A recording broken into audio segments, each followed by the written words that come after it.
Right, really quick vlog. I have been in hospital. The Betaferon. I'm allergic to it. So, yeah, I ended up in hospital.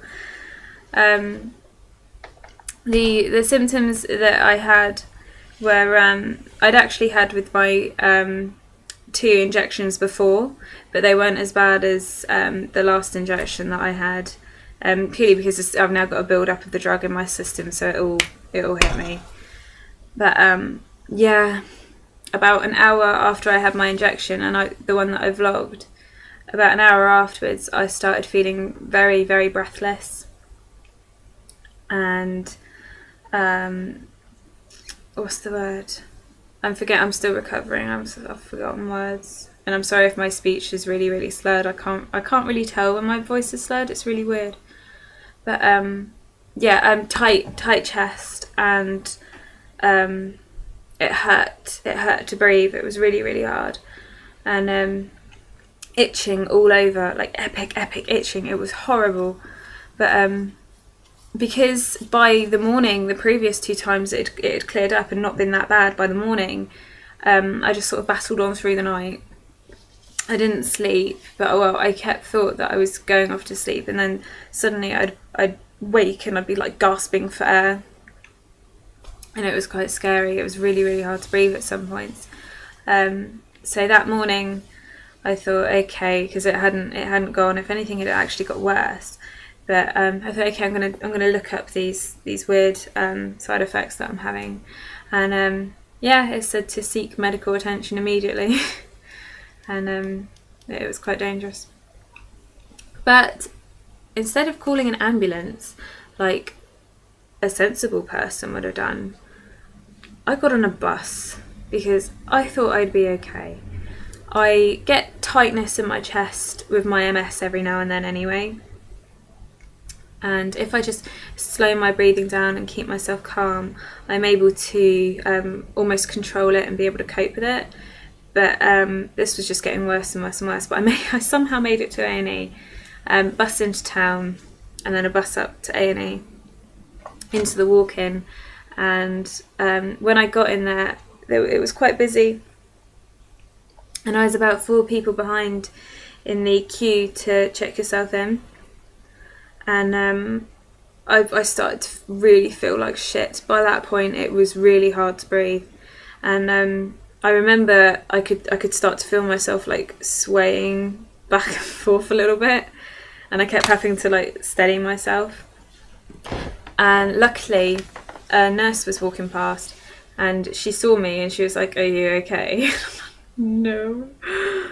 And she said, "Okay, I'll book you in right now." Yeah. I was like, "Yeah, okay, that's great." And so yeah, booked me in, and she was like, "Okay, you need to be seen right now. Come with me." So she booked me in on the other side of the walk-in, and the next thing I know, I'm actually admitted to A&E. And it was quite scary because by that point, it's a bit of a blur. My head was starting to go. My neurological symptoms suddenly just went bam and were going nuts. Like my wires were firing. It was just weird. It was like my whole mind was backfiring. It was weird. But yeah, so it's a bit of a blur. But I remember just like everyone rushing to like wire me up really quickly, and I just blink and I was covered in wires. It was surreal. And blood's taken, and I didn't even really notice what they were doing at all. I remember they I had to have an ECG straight away because my heart was going nuts, and because I still had a load of oils on my skin, the ECG pads just kept popping off. So people trying to like press them down. I remember feeling and then losing the feeling here as they were trying to press them all down. So it was really quite weird. And that's when I think my entire left side, from straight down the middle, went completely. I lost feeling, movement, everything. I could still move my face though, which was quite weird. I could still talk fine, and I could shut both my eyes and move my eyebrow, things like that. And but yeah, my arm and leg, useless, completely useless. It was like I'd had a stroke. So that's when shit started to get a bit real. And they were desperately trying to get hold of my MS nurse while I was there, because I'd been trying to get hold of her in the morning, but it was really, really early. And by that point, it was only about 9:30. And they managed to get hold of her. And luckily, she was in the hospital doing a clinic. So she came straight over to see me, and she was like, "Oh, describe to me what's going on." So I did. And that's when she became quite concerned. And she was like, "Yeah, okay, we need to get hold of Southampton. They probably want you over there." So I'm thinking, great, that's fantastic. And yeah, they were really having a go at me about not calling an ambulance. But the last time I had to call an ambulance, or an ambulance was called for me rather. It took them over 2 hours to get to me, even though it's a 2-minute drive down the road at the most. It is literally just over there. So I really didn't want to call an ambulance. I didn't think I was that sick. But looking back, and they told me in no uncertain terms that if I'd have taken another dose of the Betaferon, I'd probably be dead. And all I could think of at the time was how gorgeous this doctor was that was looking after me, and how shit I probably look, which is quite bad, but I think it was helping me cope at the time, to be honest. Escape from what was really going on, and therefore I might have had a proper panic attack, making my breathing worse. So it took my mind off things.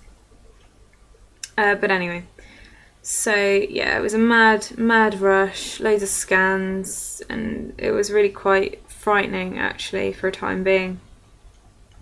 But long story short, through some miracle, my neurologist was in the hospital. And she's only in the hospital on Mondays, because she's in Southampton. We have no neurologists on the island, basically. And she comes over from Southampton on a Monday and has a clinic. And that's it for the neurologist, that's it. And for some reason, I don't know why, she was in the hospital. So, glory be. So trying to get hold of her. And yeah, the next thing I know, I'm being admitted to MAU. Which is great, because, I was beginning to forget what that place looked like. Yeah, and that's when I was starting to think, I'm really in for the long haul here again. I'm going to be in Southampton in a couple of hours, all that scary stuff. Still feeling like absolute shit as well, and scared out of my fucking mind. I was completely on my own as well until my friend finished work and popped in and got me a sandwich. So thank you, Adam.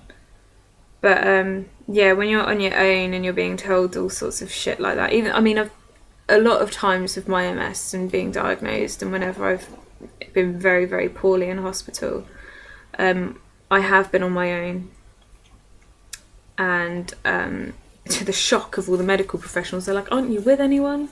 Isn't there someone you can call who can be with you?" And I'm like, "No, I'm fine."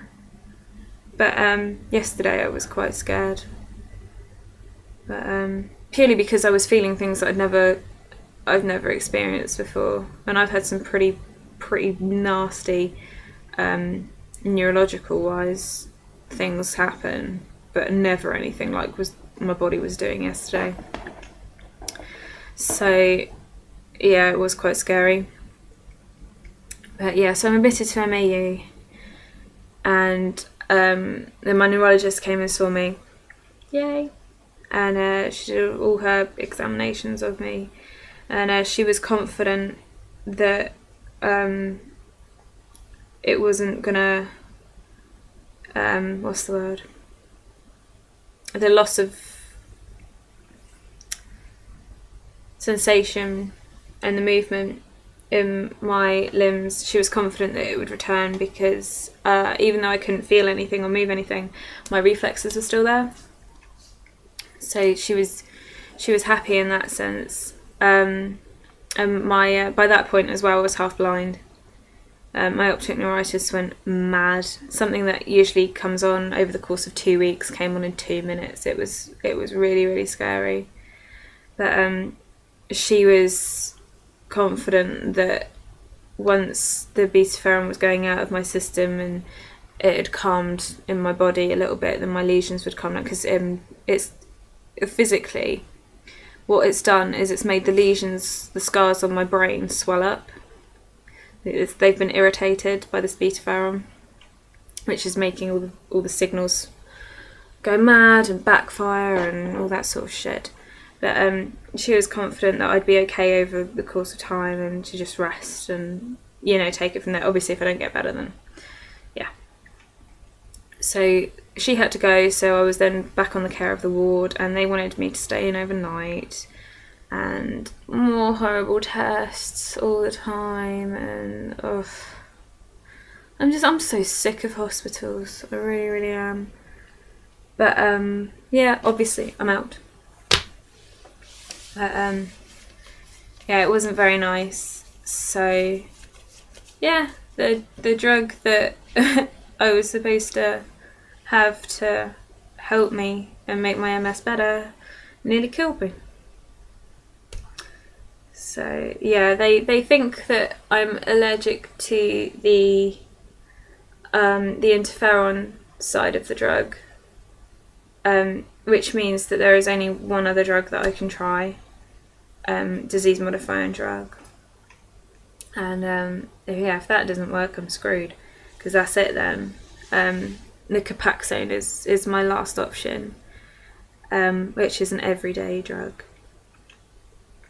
But before I can start on any of that, we have to let the betaferon get completely out of my system for a couple of weeks, and also the people that referred me for it from Southampton need to say that they're happy with me to try another drug, and they need to be notified about it, blah blah blah blah. So yeah, that's what's been going on. So much for a really quick vlog, 12 minutes. Okay, right, I'm gonna go. So yeah, that's where I've been, that's what I've been doing. It's been real fun. Yeah. Oh, I'm now on Keek. So if you're on Keek, add me, same user. I'll put random crap on there throughout the day. But yeah, so hopefully I shall check it back in with some good news. And I'm gonna go rest now. So bye bye.